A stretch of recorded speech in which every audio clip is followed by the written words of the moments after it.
Nous ne faisons plus de culture en Europe, nous gérons de la pathologie végétale. C'est-à-dire nous essayons de maintenir vivants des plantes qui ne demandent qu'à mourir tellement elles sont malades. Rien à voir avec l'agriculture. L'agriculture, c'est pas ça. L'agriculture, normalement, c'est cultiver des plantes saines. On ne mettait pas un pesticide en 1950 sur les blés en Europe. Il n'y avait pas un traitement fongique qui était appliqué. Maintenant, c'est au moins 3-4. Sinon, le blé, il est pourri avant d'arriver dans le silo. Donc il y a quand même une énorme différence, si vous voulez, au niveau. Mais ça se voit pas, parce que comme on a balancé les produits, il tient le blé, il est bien. Sauf que si il se casse la figure, alors parce que comme on met trop d'azote, il tombe. Vous avez dû voir dans les champs les blés qui tombent. Alors on met des hormones pour raccourcir les tiges, c'est pour ça que les blés sont bien plus bas qu'autrefois. Autrefois les blés faisaient 1,50 m. Maintenant ils font 60 cm parce que on les raccourcit avec des hormones. Alors ces hormones font avorter les arbres qu'il y a autour. Enfin fait disparaître toute la flore parce que ça gêne la reproduction des dicotylédones. Enfin c'est une espèce de monde complètement strange quoi. Mais les gens le savent pas donc. Devant les champs. Autrefois les champs c'était plein de coquelicots, il y avait plein d'autres espèces. Il y avait une biodiversité dans un pays comme la Hollande a déjà perdu 75% de toute sa flore. Il y a une des flores les plus pauvres de la planète, la Hollande. Mais c'est intensifié au niveau agricole de façon incroyable.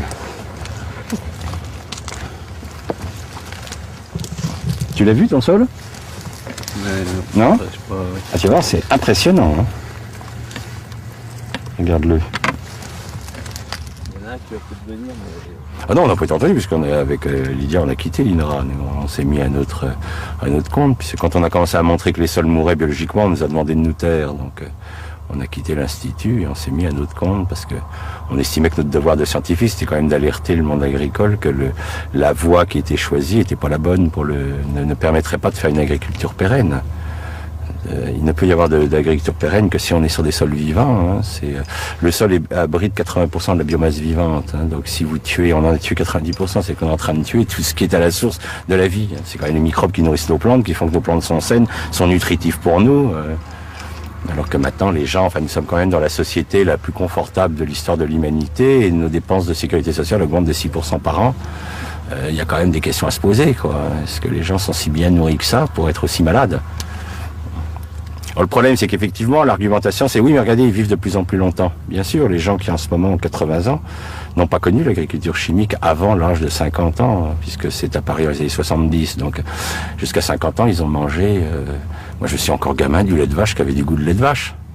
Ça avait vraiment le goût de lait de vache, c'est pas le lait de maintenant. Donc c'est tellement récent dans l'histoire de l'humanité qu'on ne connaîtra les résultats réels et on s'inquiète, puisque vous prenez la population d'enfants à l'heure actuelle en Europe, 17% des enfants sont obèses, donc on est en droit de se poser des questions sur cette qualité alimentaire. Le sol, c'est une vraie éponge. Donc, si je le gère mal, il est compact, il est serré, il se referme. Si je laisse la faune le retravailler, il va se souffler. C'est pour ça que quand vous marchez en forêt sur un sol, vous avez vu le côté moelleux du sol forestier. Hein, parce qu'en fait, il est aéré par la faune. Alors que le sol qui a été labouré, maltraité, il est complètement compacté, complètement resserré sur lui-même. Alors, quand il va pleuvoir sur un sol resserré, l'eau va pas pouvoir rentrer, puis c'est l'érosion.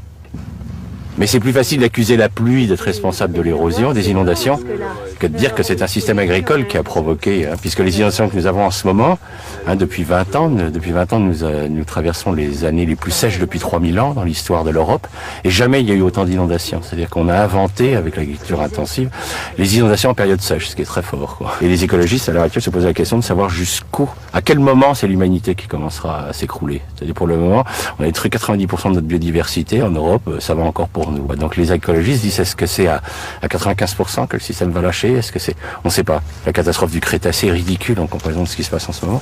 Mais ça meurt, puis les gens attendent, dire peut-être qu'un jour on va voir quand ça va péter, quoi.